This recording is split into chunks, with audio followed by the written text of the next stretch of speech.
আসসালামু আলাইকুম। পলিস কিচেন থেকে আমি পলি বলছি। আপু এবং ভাইয়া যেখান থেকে আমার ভিডিওটি দেখছেন সবাইকে স্বাগতম।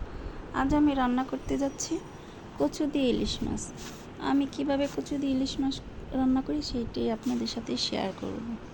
তাহলে এই তো আমার ইলিশ মাছগুলো কেটে নিয়ে আমি এখন ইলিশ মাছটা ভালো করে ধুয়ে নিয়েছি। তো এখন আমি হালকা একটু ভেজে নেব মাছটা।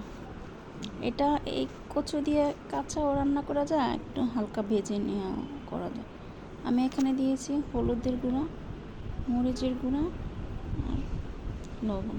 তো মাছটা আমার মেখে নেওয়া হয়েছে, আর ওখানে কচুগুলা ছোটো ছোটো করে কেটে নিয়েছি। আমি এখন মাছটা, এই যে আমার তেলটা গরম হয়ে গেছে, আমি মাছটা এখানে তেলে দিয়ে দিচ্ছি। আর কচুগুলো আমি একটু লম্বা লম্বা করে কেটে একটু ভাপ দিয়ে নিয়েছি, হালকা একটু ভাপ। তো আমার ইলিশ মাছগুলো এখন আমি এই মাছটা কড়া করে ভাজবো না, একটু হালকা উপর আর নিচে একটু হালকা লাল লাল করে নিব। আর ইলিশ মাছে কচু দিয়ে রান্না বেশি মশলা দিতে হয় না, কম কম মশলা দিয়ে করতে হবে। মাছটি যে হয়ে আসছে, ওই পিসটা একটু উল্টিয়ে দিয়েছি। এখন আমি এই পিসটা একটু উল্টিয়ে দেব। আর বেশি ইলিশ মাছ সবসময় ভাজলে বেশি শক্ত হয়ে গেলে খেতে মজা হয় না, হালকা ভাজা দিলে মাছটা খেতে মজা হয়। আমি এখন ইলিশ মাছগুলো নামিয়ে ফেলব। এখানে দিয়েছি আমি মরিচ, পেঁয়াজ আর লবণ।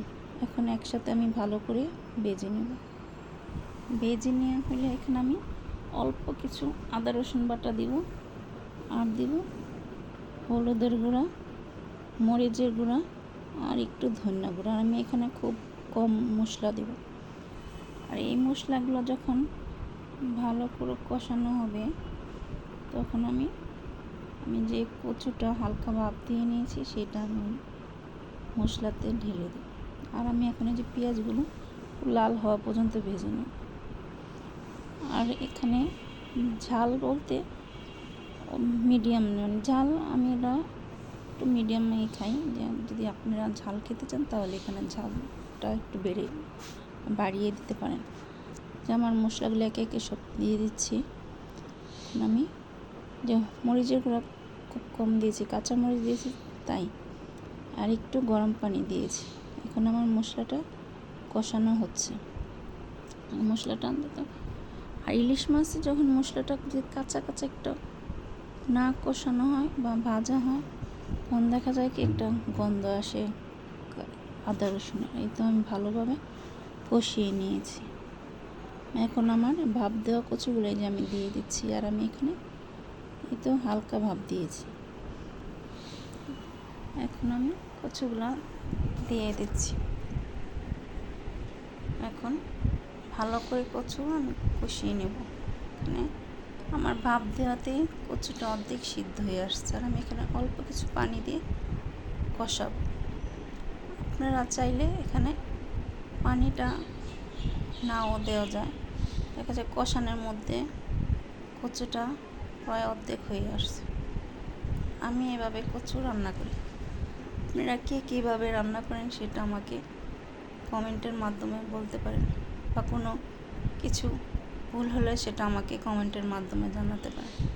আমি যে মাছগুলো দিয়ে দিচ্ছি, আর আমার পানিটা একটু মাছগুলো যেন ডুবে সেই আন্দাজে দিতে। আর এখন আমি হয়ে আসার পরে আমি ধনিয়া পাতাটা দিয়ে দিয়েছি। আপুরা অনেকে জানে ধনিয়া পাতা দিলে ইলিশ মাছের টেস্টটা নষ্ট হয়, আসলে নষ্ট হয়নি, এটা আবার দ্বিগুণ স্বাদটা বাড়িয়ে দেয়। এই তো আমার তরকারিটা কেমন হয়েছে, যদি ভালো লাগে তাহলে একটা লাইক বা একটা শেয়ার। তো সবাই সুস্থ থাকুন, ভালো থাকুন। আসসালামু আলাইকুম।